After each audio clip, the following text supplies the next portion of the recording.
Good evening, everyone. Hi, welcome. Thank you, and welcome to the evening lecture series featuring Richard Meier Partners and our most successful COAD Connect event to date. So big round of applause for that.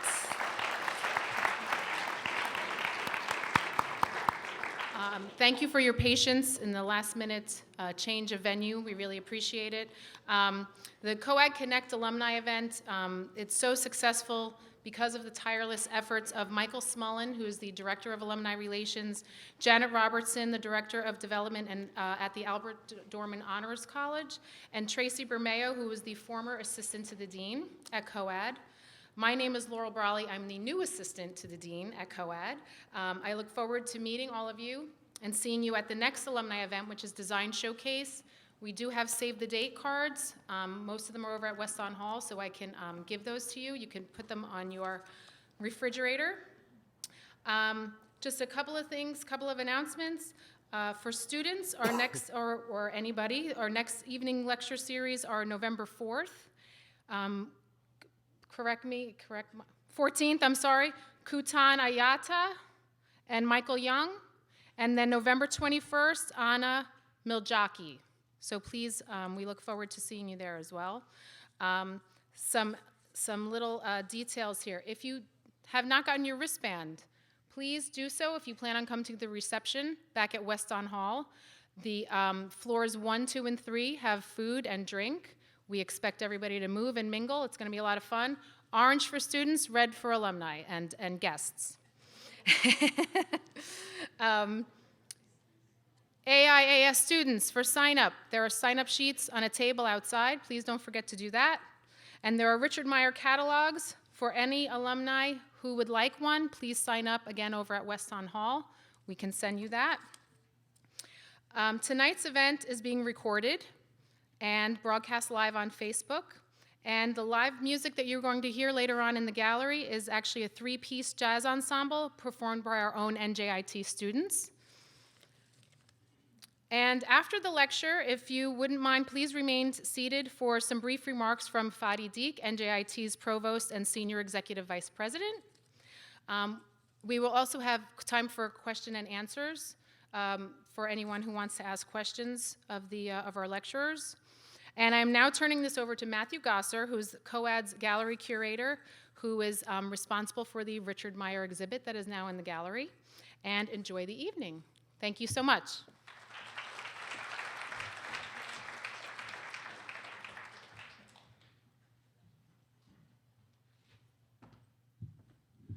Hello.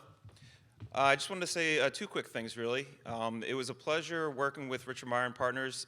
In particular, I want to thank Marie Penny, right there. Say hi. She was a pleasure to work with, as were all the people I worked with to get this show here. And I hope you guys enjoy it after the lecture. Go over to the reception. The gallery is going to be open from 6 to 9, so you can see the exhibition. If you have any questions, myself, Marie Penny, and also Edgar will be there to answer any questions. The second thing I wanted to mention was, and I'm going to be introducing him, but our dean of 20 years. So I've been here at NJIT. I was a student here, and Urs Goshat is the only dean I've known while I was here. And I've worked with him closely on a number of things, in particular bringing gallery exhibitions to Weston Hall. And he's been very supportive, and I just wanted to thank him for that, and thank him for being a great dean over the past 20-some years that I've known him.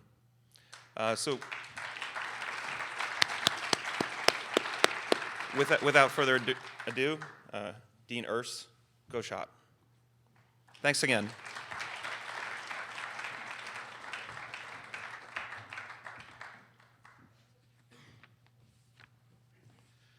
Well, I want to welcome my colleagues and students, and especially alumni. We have over 100 alumni signed up for this evening, so a very hearty welcome to you. And I think at the reception, you'll be able to talk to our students, and they will be able to talk to you. So I think that's a nice thing to look forward to. First, I want to thank Matt. The exhibit is absolutely wonderful. And you did an extraordinary job. It looks most professional. We're very lucky to have you. And this is the last of a series of exhibitions that you've put on. It's extraordinary what you have accomplished. And you have done most of this out of your own free will. It's wonderful that you have this compulsion to do this. We're the beneficiaries, and we thank you all very much.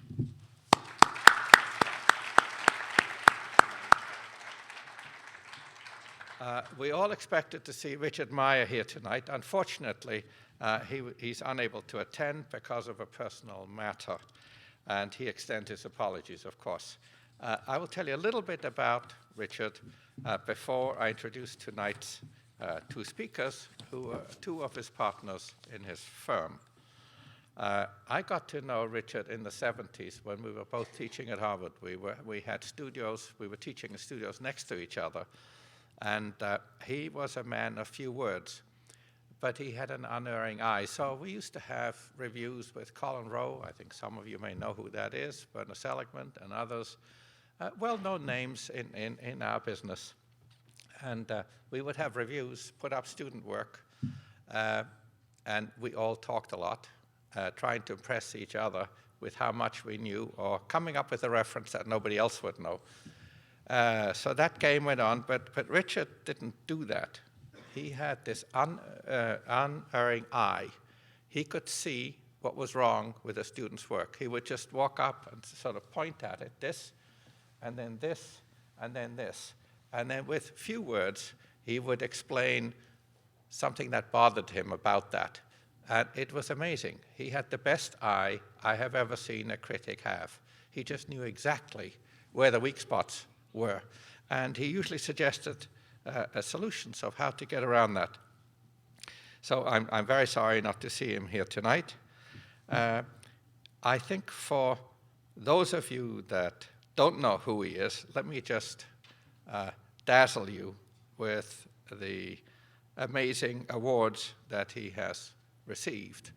I can't go through all of them, otherwise we'd be here all night. If you made a list anywhere in the world with the 12 most famous architects, he would be on any list, anywhere. Doesn't matter which corner of the world. It's astonishing.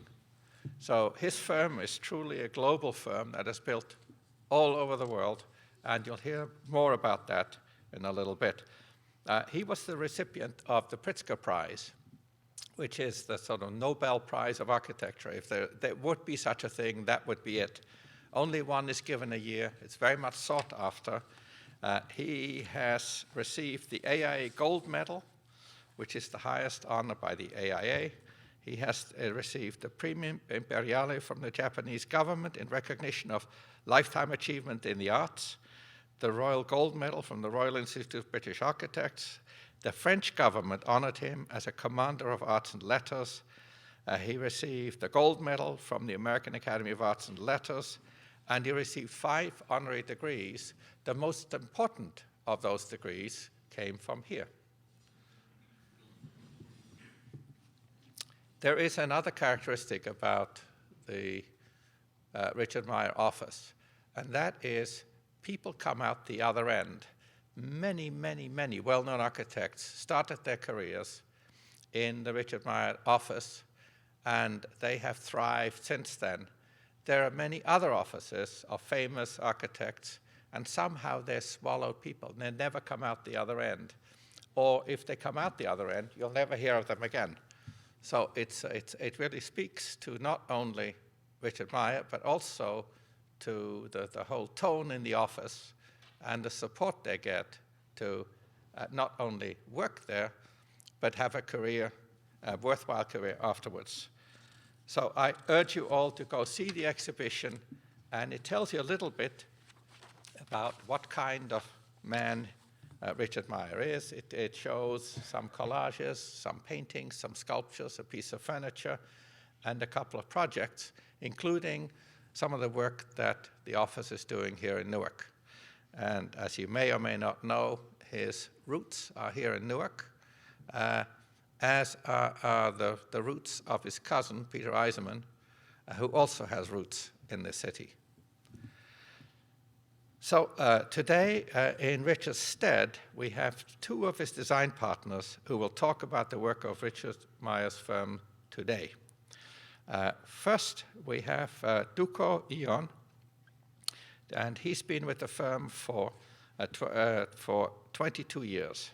Dukho Yeon has served as principal designer, managing director teams of projects ranging from houses to museums, to hotels, to high-rise office buildings, and urban design. Mr. Yeon's rigorous design process has yielded a rich array of acclaimed work. He is currently the design partner in charge of projects in Taichung, Tokyo, Prague, Bogota, Mexico City, Riviera Maya, the Caribbean, Bodrum, Gangneung, and Newark. Mr. Yeon received his Master of Architecture from Harvard University. He holds a Bachelor of Architecture from Cornell. He received the highest honors and recognition from both universities, including the Sipe Memorial Prize and the Clifton Beckwith Brown Medal from Cornell. He's given lectures in Europe and Asia and on the firm's constant versus evolving design philosophies with case studies of current work on the boards. Mr. Yeon clearly is a key member of the firm. And also we have Vivian Lee. Vivian Lee became an associate partner in 2014. Prior to joining Richard Meier Partners, she lived and worked both in Europe and Asia, and she brings to the firm her diverse background and international experience. Her current portfolio includes the Oak Frontline Apartments and Villas in the Czech Republic, the Taichung Condominium Tower, residential villas in Taipei, and Teachers Village here in Newark, as well as a private residence and boutique hotel in Tianjin in China, the ENI headquarters competition in Italy. Her contribution to the firm's creative portfolio also include the recently completed Seamark Hotel in Gangneung in South Korea and the Italcementi lab in Italy. The OCT Shenzhen Clubhouse is Richard Meier Partners' first building in China, and it reflects a very unique design approach, offering a distinctive geometry and massing while employing the firm's architectural guiding principles of natural light, spatial proportion, and geometry. Ms. Lee's wide-ranging areas of practice prior to joining Richard Meier Partner covered the sectors of education, corporate, retail, airport, cultural, and interiors. Ms. Lee received her Master in Architecture from Syracuse University in Florence. Before I get to welcome our speakers, I would like to recognize our provost, Fadi Deek, and his wife, who are sitting in the front. I must say it has been a real pleasure to work with him for the last few years, and I think this university is going very far under his leadership. It's the last time I enjoyed working with the provost was 18 years ago. All the ones in between were from neutral to less of a pleasure. And so it's been very nice to return to a few years of working with somebody who's a real pleasure to work with. And he's been colleague and friend for a long time. And I think under his leadership, the university will go very far. So please, for a round of applause for our provost.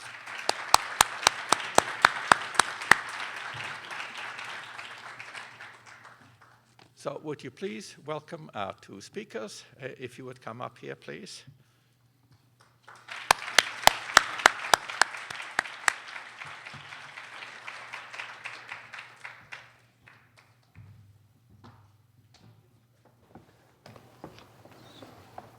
Hi, thank you for the introduction. Again, we're sorry that Richard cannot join us today, and we're both very honored to present him on behalf of Richard and Richard Meier Partners here at NJIT. So you can excuse me. You're excused. Okay. No, is there any way you can turn the light just a tad down? It's like shining right in my eyes. Sorry. I can't really see you guys, so I can. All right. Has anyone been to the exhibit yet? Show of hands, anyone? Okay, so hopefully, hopefully what we show you today, you're going to see some of that at the exhibit as well. So let's, without further ado, let's start the presentation. A little about our office. This is Richard, back in 1953. Our office was formed 53 years ago. And this is a small office in Manhattan. He was working solo at the time. But things have changed over the last 53 years. And now we have about 60 people in the New York City office, as well about 40 people in the Los Angeles office. We work very collaboratively, and we have a great team of architects from all over the world. Here's Richard giving a review, and it's true, he has very sharp eyes. And even now, sometimes when we sit down with him to review projects, he'll pinpoint out the most minute details. This is Rennie Logan, another associate partner in our office. We have a great, wonderful model shop, and if you have a chance to see the exhibit, some of the models in display is actually done by the tireless interns and recent grads that come to our office. And for Richard, the model shop is actually a very important stepping stone into the studio. He doesn't want anyone to start into the studio work unless he or she has paid his or her due in the model shop.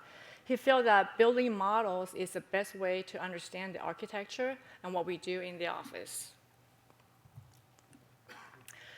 This is us in the office, a group shot.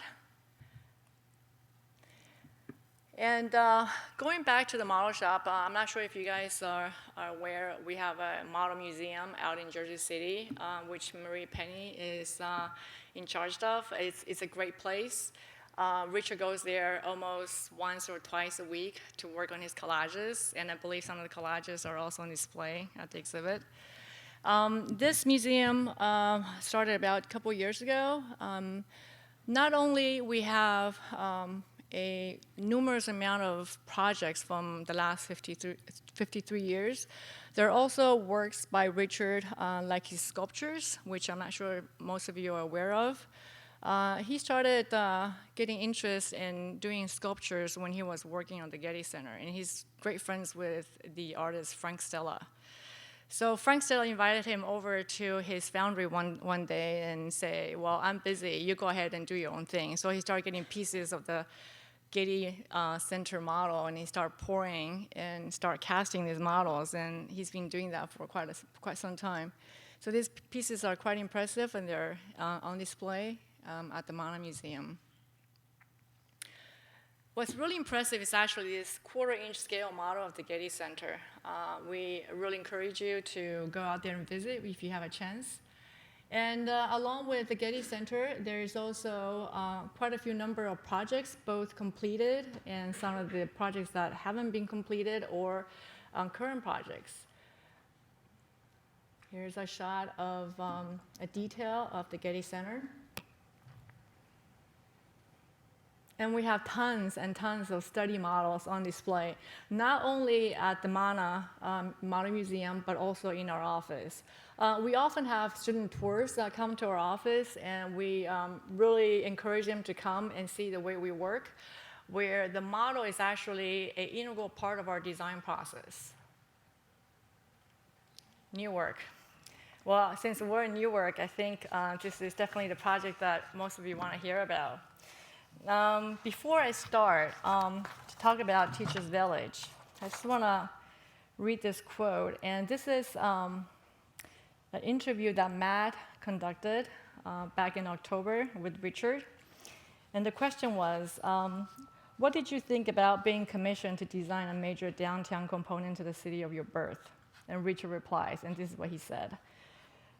That's very important to me. On my resume, the first line is born in Newark. So this project definitely has a lot of his interest. He feels connected and very proud to this project that we're about to present. And he has spent a lot of time working on the project and going to the site. But what he says that he enjoys, especially, is going to the deli around the corner, Hobbies. And I think his favorite dish is the beef tongue sandwich. All right, let's get this started. Soma Downtown Master Plan is a master plan that we started working back in 2007. I'm not sure if you know, but back in the 1920s, Newark was actually a very vibrant metropolis, bustling with commercial activities. It was a center for higher education. And sometimes it rivaled even with the businesses in New York City. And at the corner over here, most of you probably know, this is Market Street and Broad Street over here. The corner is called Four Corners, and which stands actually one of the oldest high skyscrapers in the United States at that time. This is a tower, the Fireman Insurance Building then, and this is what we see now. And over the years, after the World War II, unfortunately, the city sort of fell into economic blight, and the city became corrupted economically, politically, and some of the more glorious buildings, such as the Paramount, has become sort of abandoned. If you walk around the city back in 2007, you'll see a lot of the buildings are boarded up windows and people not living there and just not being cared for. In 2007, our client, Ron Bate from RBH Group, saw potential in downtown Newark.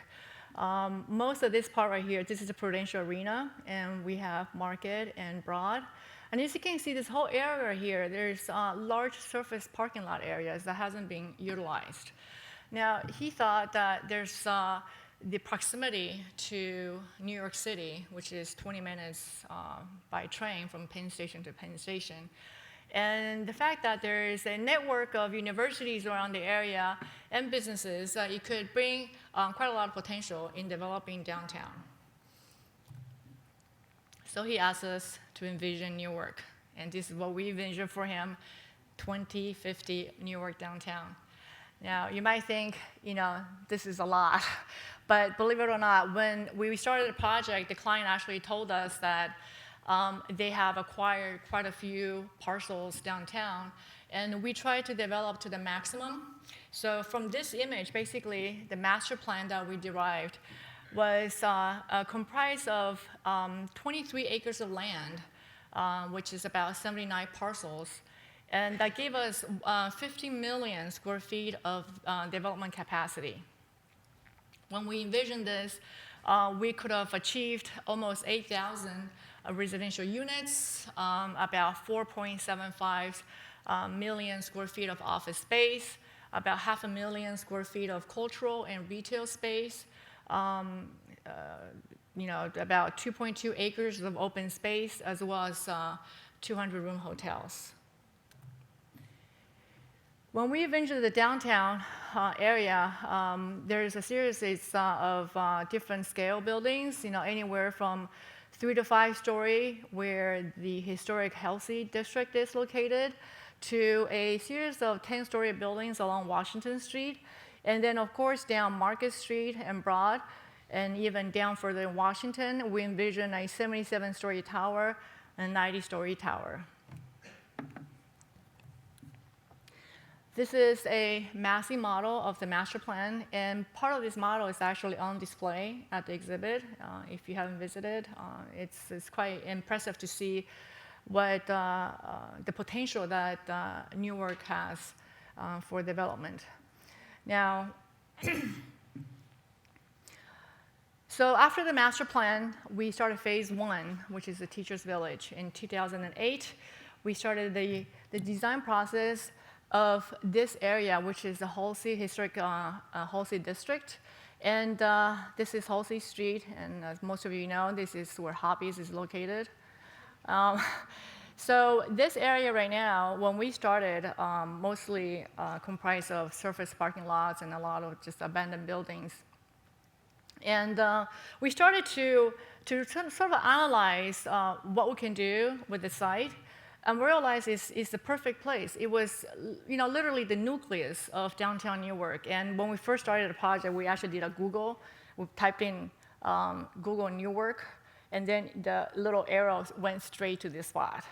So the proximity to the Prudential Arena, 10 to 15-minute walk to Penn Station, and the fact that it was the proximity to the light rail system, City Hall, it was the perfect spot to start this first phase in a smaller scale development. Now, when we started studying the location with what's existing, the transit plan illustrates a 10 to 15-minute walk along all this, and it covers a wide radius of areas, and even farther out with the light rail and extensive bus routes that run through the city. And also, there is a group of educational, cultural, and civic infrastructure. We have City Hall, police headquarters, Prudential Center, the Performance Arts Center, and of course, there's a group of the University Heights and all the universities around the area, Rutgers, NJIT, Essex College. And also has an extensive green network. As you can see, it's about a 10-minute walk to Military Park and Lincoln Park. And now it's about half an hour walk to the Broadway, or the Orange Broadway, that is being constructed along the river here. So this will be the first phase of the master plan. The area indicated in blue basically covers a city block, 4 city blocks, and 8 parcels. And the blue indicates Teachers Village.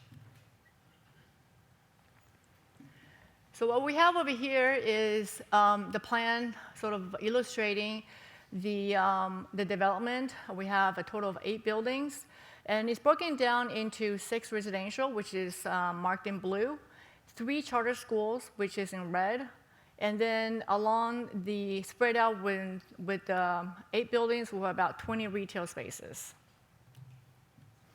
So this is the aerial photo of the site when we first started. So as you can see, there was not much there when we started. Parking lots, there were some existing buildings along the side. And here are some photos of the site back in 2008. So some of the buildings were not even structurally sound, like the Calumet building, which structurally it was still standing. However, it wasn't safe, so eventually it has been demolished. But even a lot of these buildings, when we first went there, all the walls were sort of not even straight. So when we first started, we did work with the Newark Preservation and Landmarks Commission. Now, we want to make sure that we did something that was right for the neighborhood and for the urban context. We did identify the buildings that can be demolished and which ones are contributing to the landmarks. And as you know, Halsey District was a historic area. And we also wanted to make sure that we preserve the urban scale and sort of provide a new and rich variety of street conditions.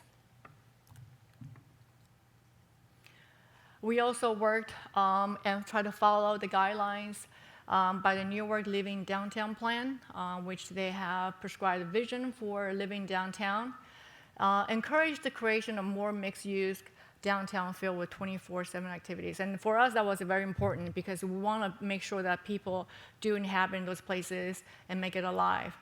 Strengthen the downtown's economic health by providing work, by providing retail spaces. Improve the image of downtown by promoting and implementing design excellence and sustainability. The building, now we're actually seeking for LEED ND, which is neighborhood development. And we want to make sure that we attract residents and encourage creation of housing opportunities of people of all different incomes. And of course, safety was a big issue. So I had to make sure that we design something that will give a sense of safety and also vibrancy. This is an aerial rendering of what we think that when we started the project for Teachers Village.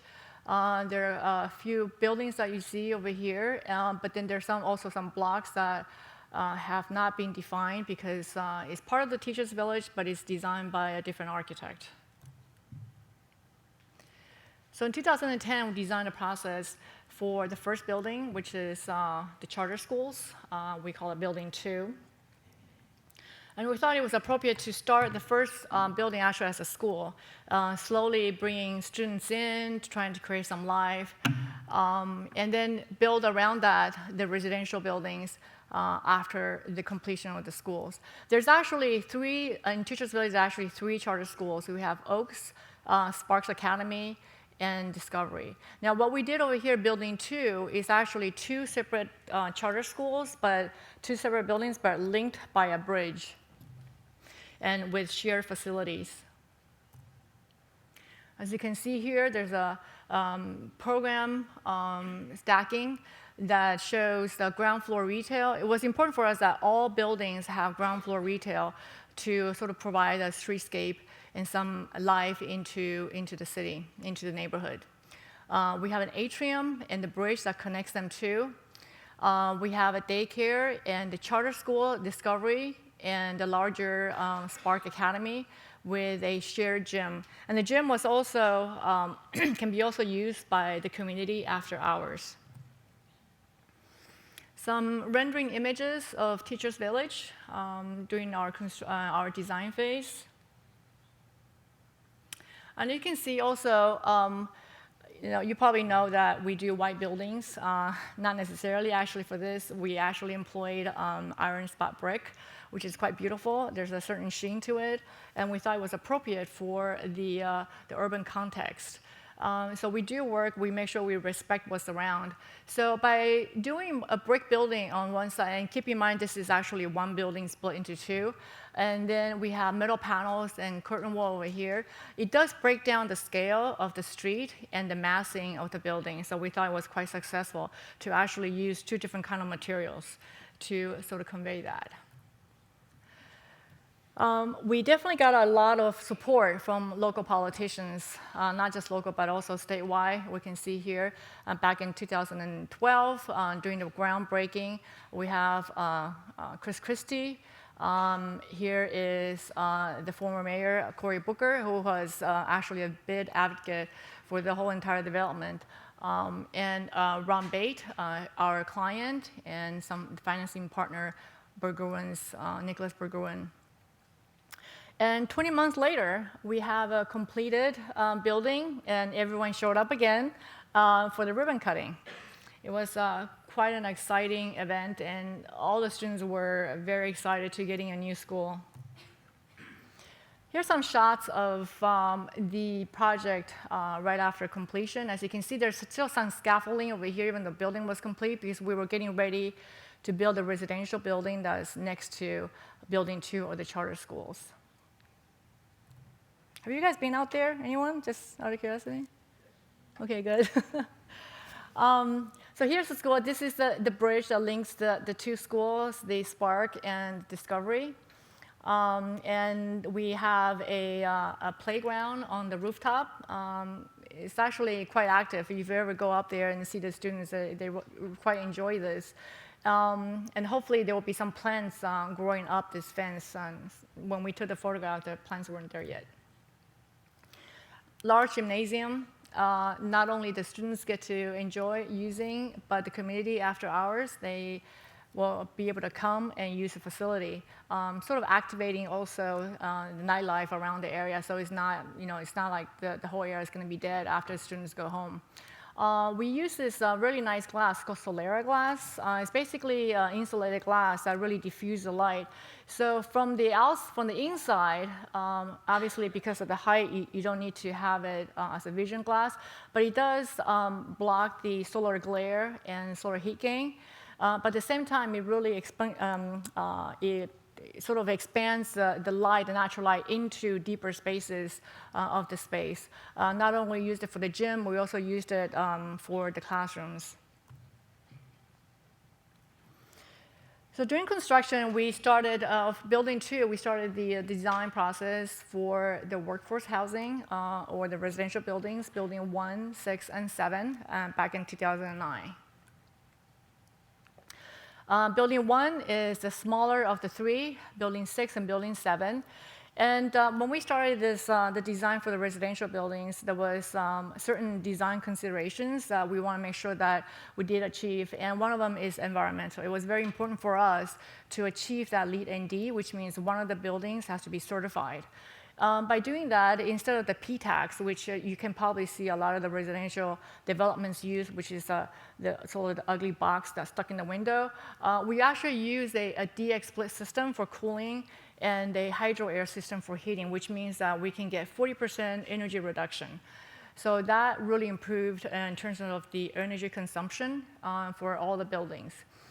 Balconies and terraces, it was a nice way to give articulation to the facade, but at the same time, it really breaks down the building scale.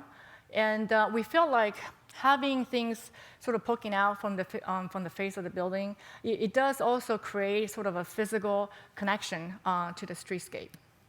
We want to make sure that we activate the neighborhood. As I said earlier, all the buildings, 8 buildings would have ground floor retail to promote streetscape life and share community facilities to promote evening activities such as the gym in the charter school. Full height glazing, that's one of the things that we're known for. Obviously, light is very important for us in all our architectural buildings. We have employed full height glazing for all the apartment units to give natural light and views during the day, but also gives a sense of visual connection to the street throughout the day. So during the day or during the night as you walk down the street, there's always that kind of visual connection so people will feel safe. Materials and finishes. The use of variety of materials really sort of correspond to what's around it. So for instance, we use brick and metal panel and curtain wall. And for the other buildings, we also try to use different materials for facade. So building 1 is this little sliver right here is, again, one of the smaller of the 3 buildings. It only has 21 units. Because the site is so small, we have, and this is an image of it, with ground floor retail, floor ceiling height glazing. The plan is actually quite small with single loaded corridor. But as you can see, all the apartments have plenty of view, and they all get natural light, which is quite attractive. Here's a rendering of the apartment unit, a corner unit. This is Halsey Street down here. Building 6 is one of the bigger of the 3 buildings. It has 62 units and is 6 floors high. And it has also has a basement. It's completed a few months ago. This is what we have envisioned. It's mostly composed of metal panels, full height glazing curtain wall, and window wall system. The floor plan actually has a center court with 2 inner courtyards. Now, these 2 inner courtyards actually not only provides a sort of a common space for the residents to use, but also bring light and air to some of the units over here that doesn't have a street-facing facade. This is another courtyard over here that opens up and faces Building 7, sort of dialoguing with each other. A view of the lobby, apartment units.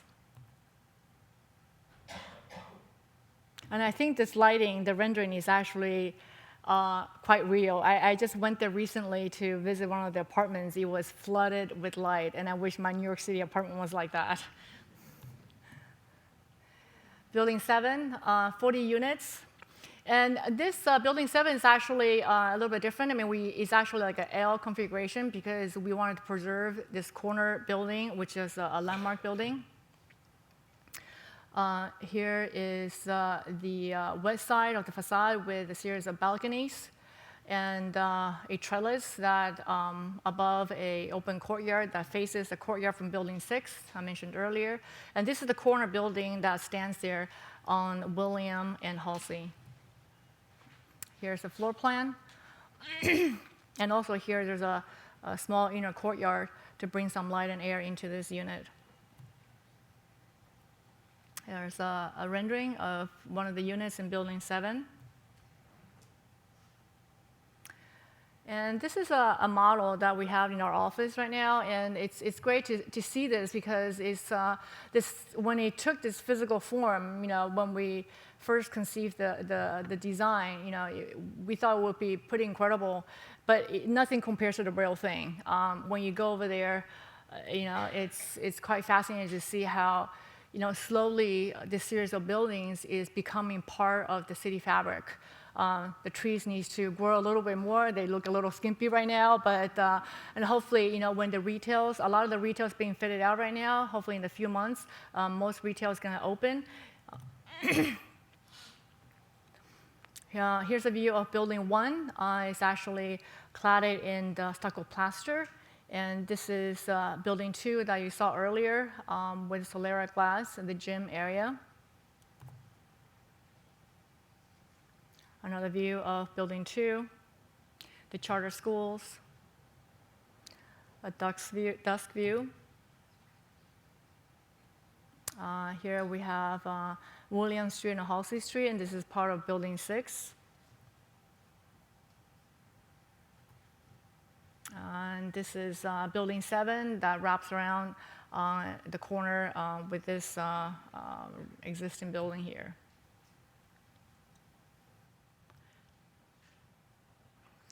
So just to summarize, and I always want to take people back to these images because it really shows the vibrancy of the neighborhood.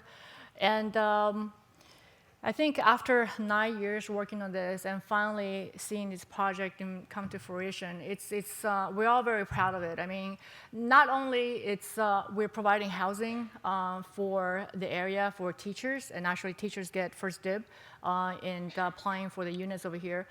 There's a total of 123 units, and 90% has been rented out already. We were able to achieve a sustainable development.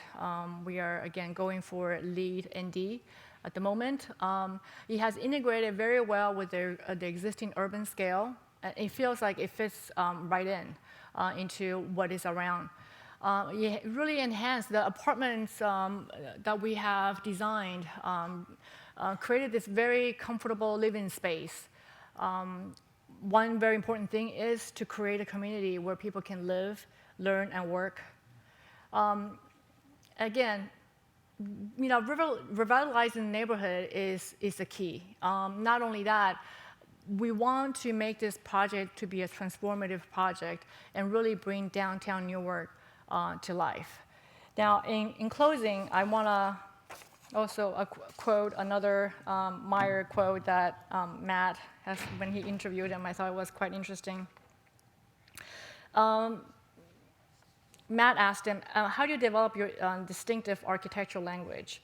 And Richard says, well, I admire many architects such as Le Corbusier, Aalto, Frank Lloyd Wright, etc. And he says, I've seen in photographs, but experiencing is something totally different.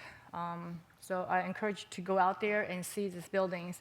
But what he said, what Richard said, is that the one overriding thing that they all have in common from these master architects is the understanding of human scale and the way in which the spaces they made relate to the individual experience. And I hope we were able to achieve that. Thank you very much. Now, Dukho is going to come up to talk about some of our current projects.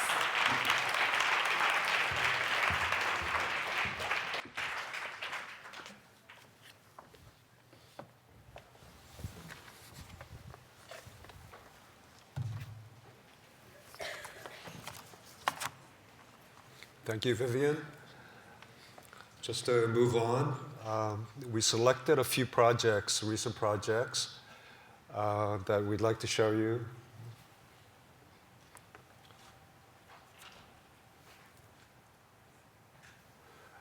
Our projects remain very diverse, very global. And the scale is changing a little bit. I mean, we're doing much larger projects, but our attention to detail, our commitment to the quality of the architecture remains the same. The first project I'd like to show you is Italcementi iLab in Bergamo, Italy, that we completed in 2012. What stands out about this project is the entire, first of all, it's the first LEED Platinum building that we've completed. And the entire building is made up of exposed TX active concrete, which is the smog absorbing, pollution absorbing, self-cleaning, beautiful white concrete that the client, Italcementi, developed specifically for this project. And basically the structure, the cladding, the louvers that you see here, and all the interior spaces are made up of this white concrete. Here's some study model views. As you can see, it's a regular site. The shape of the building is a V-shaped, very large V-shaped roof, which acts as a virtual fifth facade with many sustainable elements and skylights that puncture into spaces below. Some additional views of studies that we always do for every project. The roof studies show you the datum that we had to maintain at 10 meters within the scientific park. It's 2 stories above grade and 2 stories below. And you can see a view of the massive roof above the entrance plaza and the central atrium. Closer view at dusk of the ramp hall that is part of a sequence of spaces that unfold as you move throughout the building. It's a diagram showing the sustainable elements with the roof I mentioned before, with photovoltaic panels, with solar thermal panels. We have rainwater harvesting. We have very highly energy efficient facade. In fact, some of the facades are triple glazed. We have sun shading louvers, and we have geothermal wells, and so on. So the building is virtually self-sustaining in terms of creating its own heat and energy. And some more study models of the different facades and some of the spaces. This is the auditorium. And we do one-to-one mock-ups of the facade. So this is actually a concrete TX active structural facade, which Richard is inspecting on site. And the atrium and ramp hall, as you can see, everything, the ceiling, the columns, the mullions, are all sort of washed and bathed with natural light from the skylights. This is our owner-client who was actively involved with the project throughout. And some of the spaces within the lobby. And here's the large auditorium with meeting room that's floating above, looking towards the stage. And the concrete louvers. And here we have one of the pieces of the roof that is being delivered. And what they had to do was make these precast panel roof pieces elsewhere in the factory in another part of town, and they had to shut down all the streets to be able to transport these one by one to the site. And here is the view of the completed building with a 20-meter cantilevered roof on top of the entrance plaza, which they call the beak or the becco. Next project I'd like to show you is OCT Shenzhen Clubhouse. It's our first project in China, completed back in 2012. And this is unique because, first of all, the cladding for the facades is actually Korean panels, which it's the only project we've done in Korean and haven't done since. But this is the entrance plaza. It is part of a much larger master plan development, commercial and entertainment, hotels. Basically, a man-made island is the site for the clubhouse itself. And Richard was particularly interested in making this very organic and animated, something very special for this site.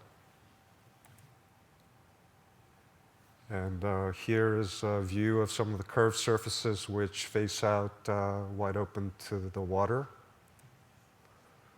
And some of the interior spaces that are bathed in natural light, walls being canted to draw in as much light as possible.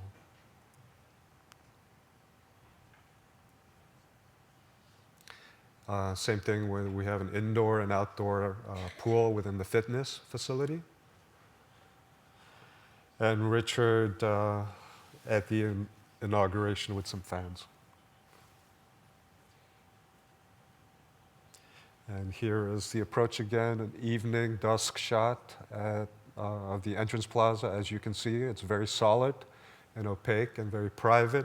As you go through the space, it opens up towards the water and becomes very open and transparent. The next project is Seamark Hotel, which we recently completed. We opened last year. It's the first project in Korea, and it's also the first hospitality project that we've completed, and we also did the complete interior design of the project. It's on the eastern coast of Korea, beautiful site along the beach, surrounded by a lake and a canal, virtually an island. We worked together with James Corner Field Operations on the landscaping as well. The hotel itself is comprised of a tower which houses guest rooms, and we have a separate building which is the banquet hall with several supporting facilities. The real beauty of the site is the ocean view, and you wake up to this every morning from almost every single room. And here to illustrate the process, once again, we took great efforts to try and preserve as much of the landscape and the site, the beauty of the site, as much as possible. So all these shapes are essentially following the contours and the shape of the site itself. And on the right side, you can see there's a tower scheme, and there was a slab scheme we presented at concept design, which turned into the final product, which is a tower on top of a slab.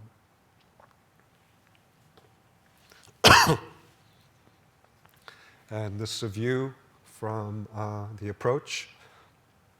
We have a solid core, which is also clad in the TX active concrete that was imported from Italy, from Italcementi. And the guest rooms all have balconies with views towards the sea.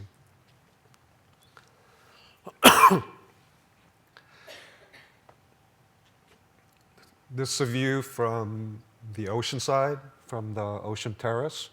As you can see, we have a two-story lobby,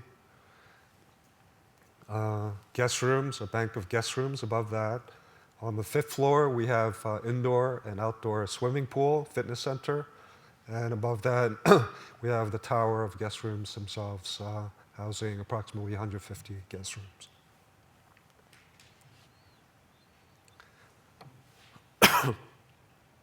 Excuse me, I just had a cold, so This is the infinity pool towards the ocean, which connects directly into the interior pool. And this is the entrance, arrival plaza, porte cochere.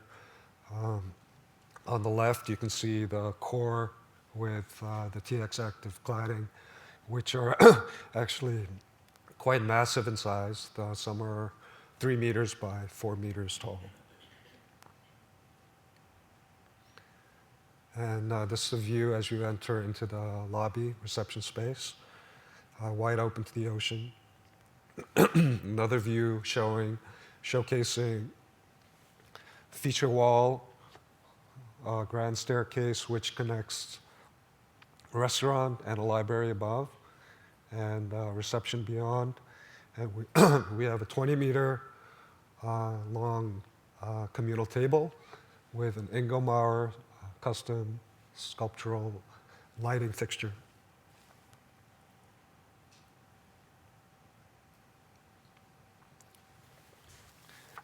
And a view from the ocean terrace back into the lobby.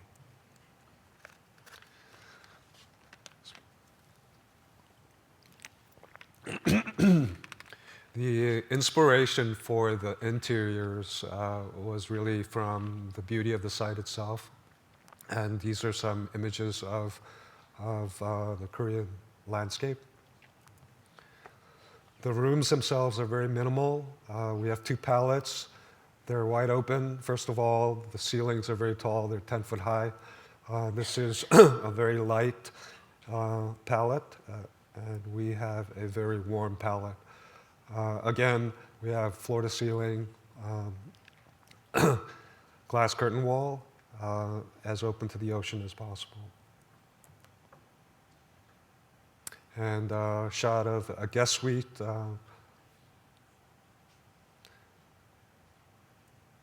And a night view of the banquet hall in the foreground.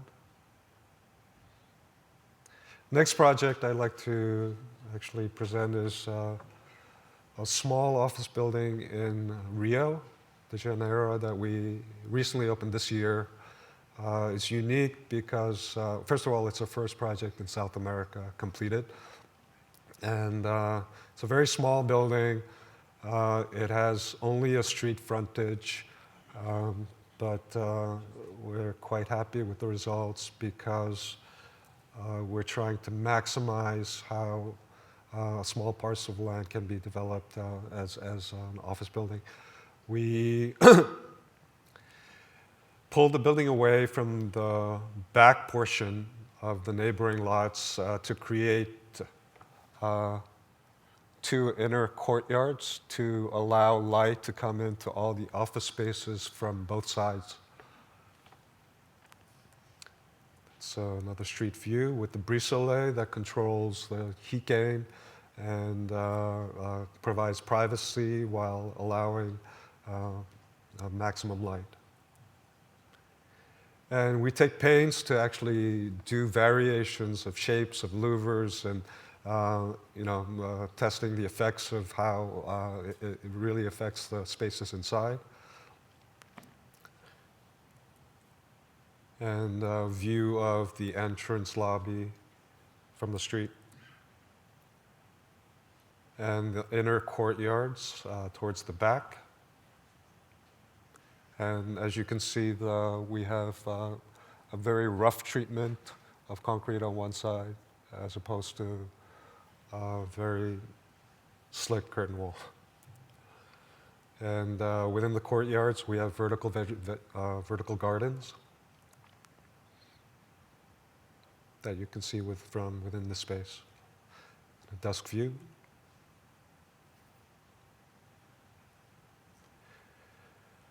The next project I'd like to show you is the Cittadella Bridge, which it's been, I think, close to 20 years in the making, incredibly. And we started this project way back. It was on hold for a long time. It was finally inaugurated last week, in fact. So it's almost complete. There's some rough edges to it, but we're quite happy that we got to accomplish it. It's in a small town called Alessandria near Milan, and it connects the old town center with an existing medieval fortress, the Cittadella. And some early model shots. The span is roughly around 650 feet, and it's 120 feet tall.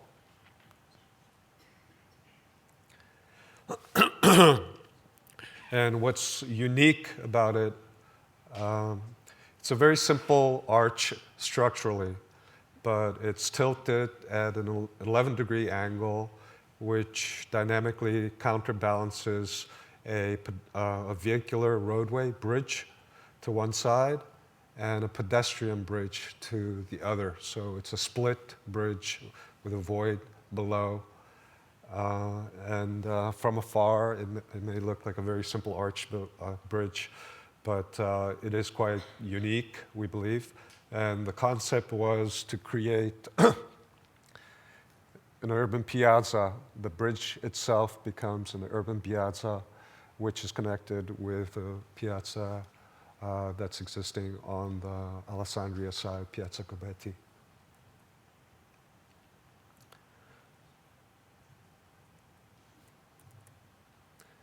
So here's a rendering depiction, and we have yet to get any very professional final photos, but there's some photos of construction. You can see the scale of the bridge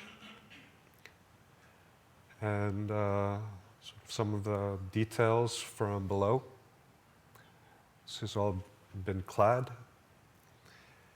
And maybe from this angle you can see the tilt a little bit of the arch itself. And here is nearing completion. And you can see the medieval fortress beyond, connecting now to the town. And a view lit up in the evening. So the next few projects I'd like to show you is a typology that we are doing more and more. The scale, as I mentioned before, is getting larger. And the towers we're working on currently are around 40 to 50 stories, 30 to 50 stories. But most of them, just coincidentally, are around 40 stories tall. The first one I'd like to show you is Harumi Towers in Tokyo, Japan, which is located on a beautiful site in the middle of Tokyo Bay, and it's Harumi Island. They're twin towers, this sketched by Richard. And we process it through the analytical diagrams and conceptual diagrams, where we want to try and make sure that we show how we articulate the facades and the corners and respond to program and zoning requirements and so on and so forth. And here's a rendering of the two towers. The request by the client or the owners was that they wanted two towers that were similar but different. So the footprints are pretty much the same, but it's mostly how, in relation to each other, they're in dialogue. The scale of the building is massive. These are both 48 stories tall, and I believe the floor plate is approximately 150 feet by 220 feet with a hollow core which is filled up to the 20th floor with an automated parking system. So each building contains approximately 950 units. So that's kind of very different from what we're used to here. And the amazing feat is actually the construction of these towers themselves. As you know, they have very strict seismic earthquake codes. And if you can see up here, the scale of a person, showing you one of these piles and caissons. So these go down approximately 100 feet, and there are many of them, isolating the base completely from the tower structure itself. So in the case of earthquake, the building only moves laterally and doesn't oscillate.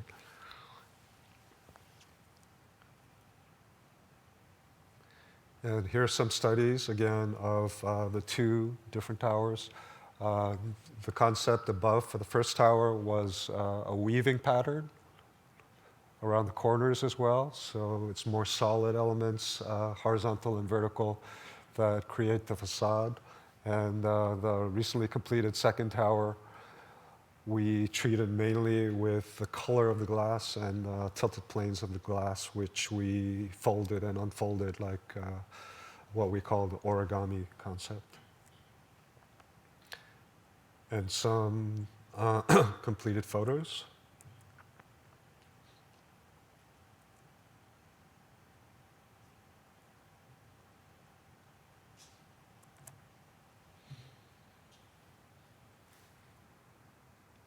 And if you are familiar with this typology in Japan, especially in Tokyo, these massive buildings are very common.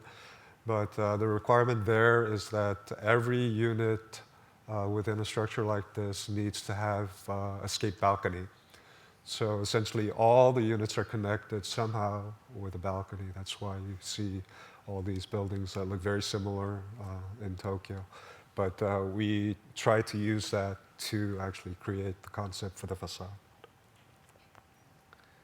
And a couple of views of the lobby of one of the towers from inside and outside.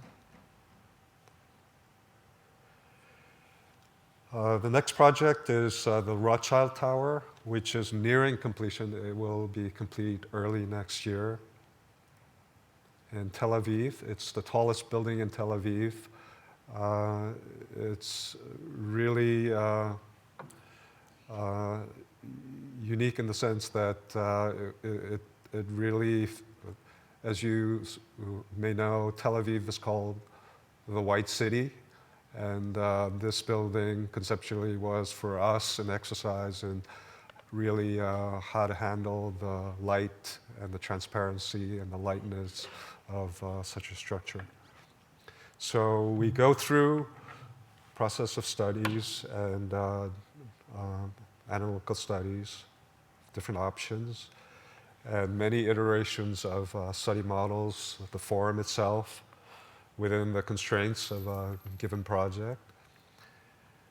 And then we have a final model version of the project itself and a rendering where we start to see elements of the roof. This is a more detailed model of the roof and a rendering study with louvers. And the articulation of certain elements that sort of face certain views and make a gesture towards the urban context. So this is an urban window at the top of the building. And similarly, at the base of the building, on the street frontage, you see the screens coming down, which act as a double facade beyond the curtain wall to mitigate the heat gain and control the shading. And actually, the corner of the facade, almost complete. It should be done early next year. And a view of the entrance lobby from the outside and from the inside. And looking back up towards the tower.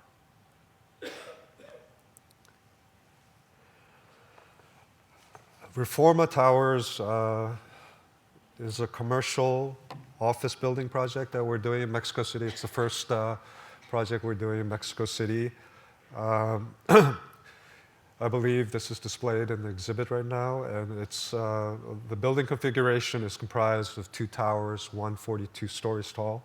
The other is a hotel, shorter tower, 27 stories tall, sharing a 6-story podium base. And what we wanted to do with this project is really do something special with this office typology, that we wanted to do something that's really sort of defied the conventional ways of thinking about office buildings. So we underwent a lot of different sort of studies and came up with this concept where we create for such a large floor plate an inner courtyard that we could try and funnel in light and air to the office spaces within the tower itself. So here's a more complete study model where you can see on the 27th floor we have a 6-story cutout that's connected to a 20-story atrium within the building in the center that's connected to a lower opening on the podium. And here's a view of the sky terrace on the 27th floor. And the current construction of the same space. And this column is 1.2 meters in diameter, but 30 meters tall. So you can see Mexico City also has incredible earthquake codes. So you can see these massive dampers that actually allow for us to be able to do something like this on the facade. And here's a rendering of the atrium with the office spaces looking into the atrium. And if you can tell which way is up or down, this the state of the atrium right now.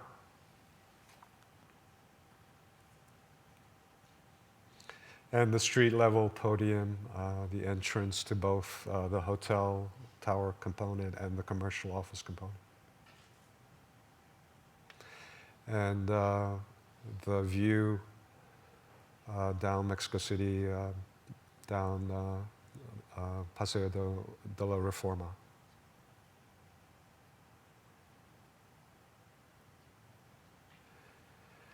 Gigny Residential Tower is under construction to be completed, I believe, also next year.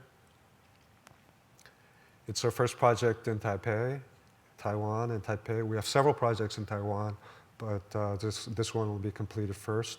It's in one of the most prominent areas in Taipei. This is called the Gigny District. And if you're familiar, this is the Taipei 101 Tower. And Taipei as well has amazing seismic requirements, seismic zone, and also some heavy-duty typhoon and hurricane weather conditions. So as you can see, the amount of rebar and the scale of columns that we have to use and dampers is really unprecedented. And this building is really something that we feel is very rational. It's very back to fundamentals of geometry, proportions, order.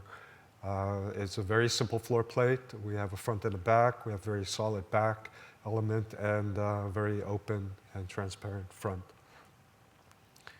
And rendering depiction.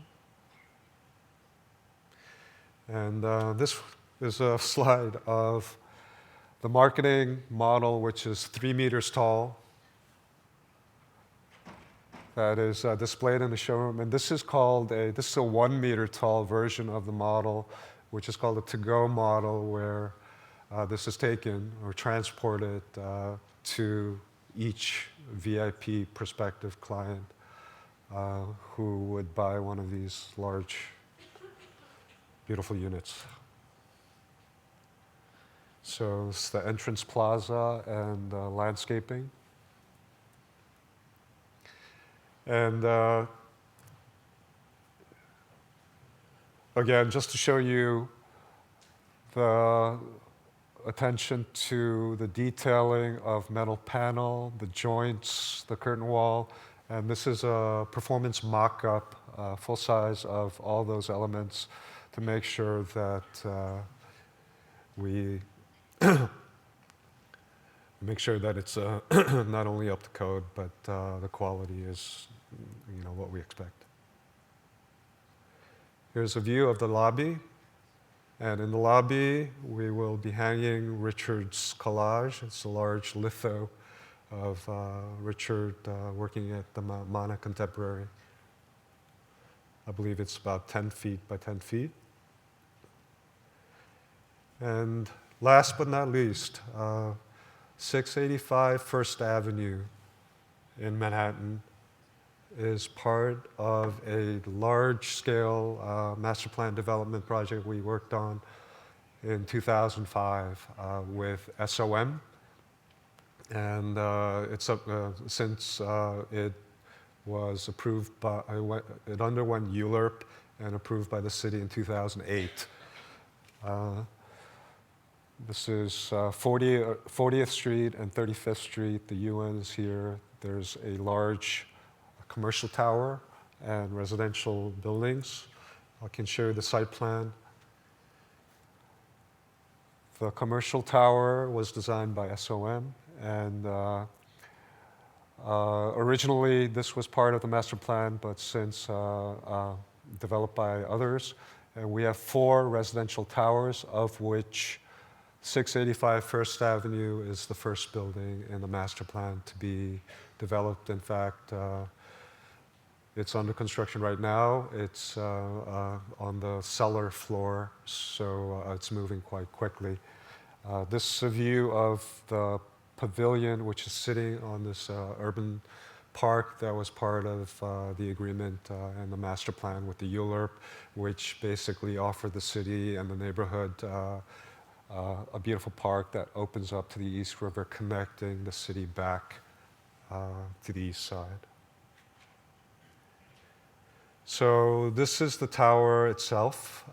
It's a very simple slab building with a cutout midway. It's 42 stories tall. We have 400 rental units and 150 condominium units.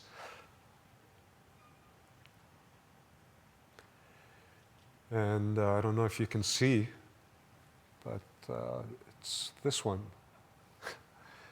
So it was actually published yesterday in the New York Times, and I believe it's online as of today. It's the first of the several residential towers. As you can see, the obvious question, this is a view from First Avenue. It's all black. The curtain wall is completely black, and all the metal panel, mullions, cladding, everything from the exterior is black. And how that came about was the client owner, Sheldon Solo, asked Richard, who's a close friend, can you do a black building for me for this particular project? And Richard enthusiastically said, why not? And it was really a challenge for us. And no, in a good way, because it really stretched our sort of thinking, and it was a real test for what we really believed in conceptually, and what our values are, what our philosophy is, what our ideas of what's our the lightness, the transparency, the natural light, and what this typology really needs to be. And we really believe that this could be a really absolutely beautiful building. And the quality, we're doing the full interiors. So it's very Richard Meier, very light and open, airy palette, maximum height ceilings, no soffits wherever we don't need it. Full height curtain wall, open city views. We have balconies towards the west. And black mullions. Interestingly enough, it's very, very almost solid black glass that we've specified. But from the inside, it's completely transparent. So there's some real benefits in terms of regulating how you want your building to look from the city, and also provide privacy for the residents inside. We have several duplex apartments at the top and at the midsection on the 27th floor. And this is the one on the 27th floor. This one is special because we have wide open sliders at the corners with a very generous outdoor terrace with a beautiful East River view in the background. And this is the podium view where we try and activate the street. And we have retail, we have common lobby, and this is 40th Street. And a view from, the west side, where the building is more animated and layered, and we have multiple balconies that give the building a front and back. So our projects in terms of scale and where we do our buildings and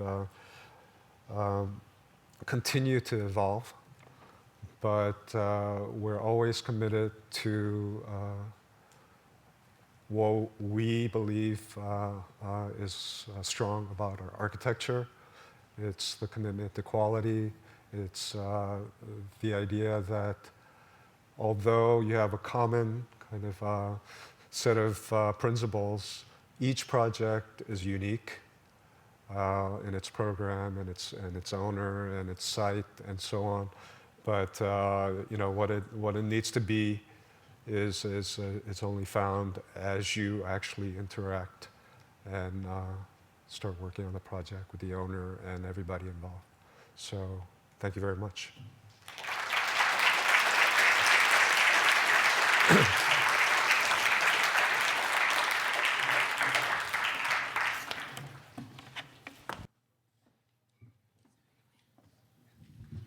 Thank you so much. We did run a little bit late, so questions. If we're heading on over to the party, Dukho, I believe you'll be at the reception. I know you have a cold, so I don't want you to push it. But other guests from Richard Meier and Partners will be there as well, so please feel free to seek them out and ask them any questions. And I will just take a brief moment to introduce Fadi Deek, Provost and Senior Executive Vice President. Just a few brief remarks, and then we can head on over to the party, I promise you.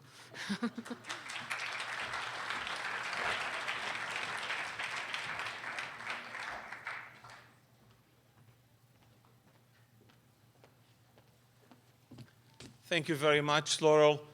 You rightly forecasted earlier this evening my brief remarks in your opening comments, and you ended it with it, and I promise you to be. But let me just very quickly first show our sincere appreciation to Ms. Lee and Mr. Yeon for sharing with us, for giving us a glimpse, a window onto the projects that Richard Meier and Partners are working on, not only in the city of Newark, but also throughout the world. So one more round of applause, please.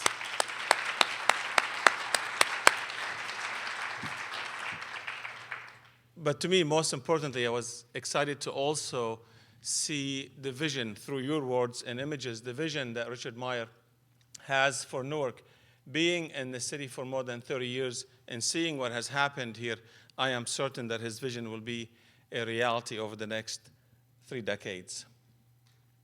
What I would also like to say is that I'm always excited to be at an event that is hosted by the College of Architecture and Design. Always, I mean it, and I'm always pleased to have the opportunity to make my brief remarks because of all those of you who are in this audience, the students, the alumni, the guests, the friends, and everyone else who joined us tonight as part of your lecture series, but also Newark's anniversary, 350.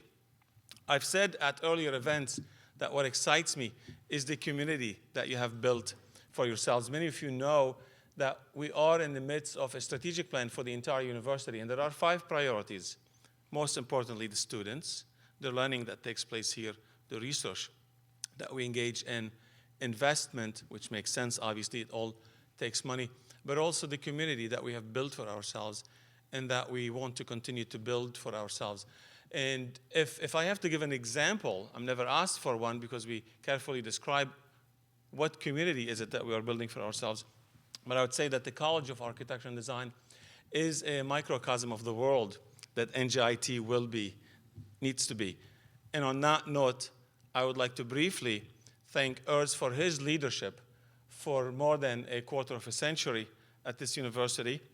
Perhaps some of you have received communication from Urs or others on his behalf announcing his retirement from NJIT. I wish to thank him. I've worked with Urs since his arrival on this campus. I preceded him by only a few years, and I worked with Urs in so many different ways and capacities. And just as he said, I am to him a colleague and a friend, he was to me also the same, a colleague, a friend, and a mentor, and a supporter in every role that he and I had, even though as dean we often had this healthy competition. As our roles have changed and I was tasked with overseeing and helping the entire university, Urs was right there side by side. So I thank you, Urs. I know there'll be many more opportunities to say more because you deserve more, but I don't think there'll be students and alums and friends and guests, etc., and presenters in the same room. So I appreciate being here for many reasons, including this. Thank you.